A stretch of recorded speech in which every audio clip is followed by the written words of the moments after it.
Oui, Léo Succulent a fait une vidéo sur les meufs avant, mais mon texte est plus vieux que sa vidéo, donc le premier qui crie au plagiat, c'est un menteur. S'il vous plaît, abonnez-vous.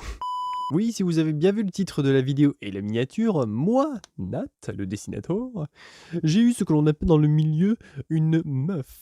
Tu sais, je viens parano des fois quand je reste seul direct, je pense à toi. Et ça fait clic, clic, clic, pam, pam, pam. Et j'en ai même eu plusieurs. Oh le chat. Oh.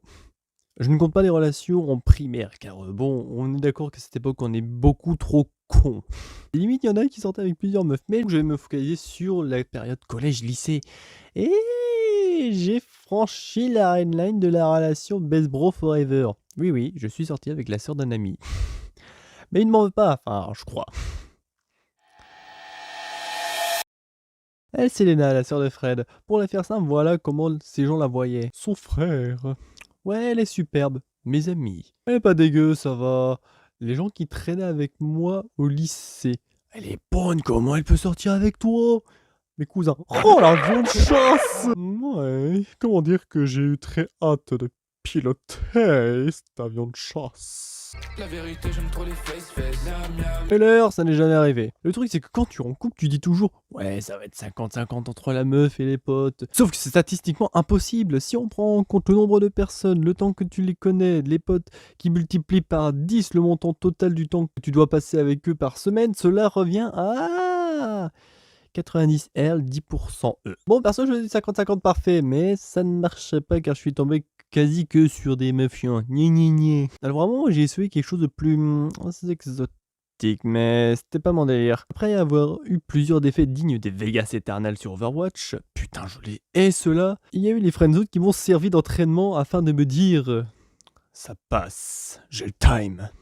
Après, il y a sans doute des personnes qui vont me dire mais tu as déjà piloté?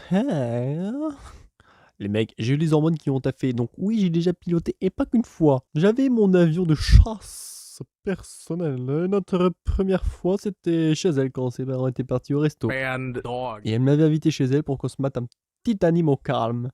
On discute tranquille, et à un moment, on parle de cul. Et à un moment de lucidité, on se regarde dans les yeux, et on se met d'accord.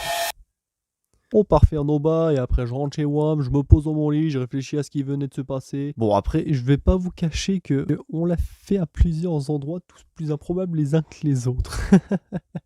Par rapport à mes potes, je sais pas si je l'ai fait dans l'endroit le plus osé. Par exemple, il y en a un qui l'a déjà fait dans les chiottes d'un McDonald's. Enfin, deux du coup, mais bon.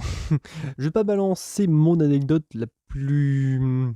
Comment dire? Hot avant les 10K. Ouais, je suis un ré alors. Mais j'ai eu l'autorisation de vous dire à un moment, on l'a fait chez la sœur d'Alix. Oui, oui, oui, cette fille que vous avez vue dans ma précédente vidéo, celle qui m'a présenté à son groupe d'amis. Pour expliquer, c'était après une soirée, donc à un moment on est rentré, on dormait sur un canapé lit et derrière un rideau, oui, parce que sa chambre c'était le salon c'était sa chambre, de toute façon elle vivait tout seule. Et le lendemain, on a eu un petit malaise parce qu'on a eu le petit malheur de faire nos bails pendant qu'elle était à moitié réveillée.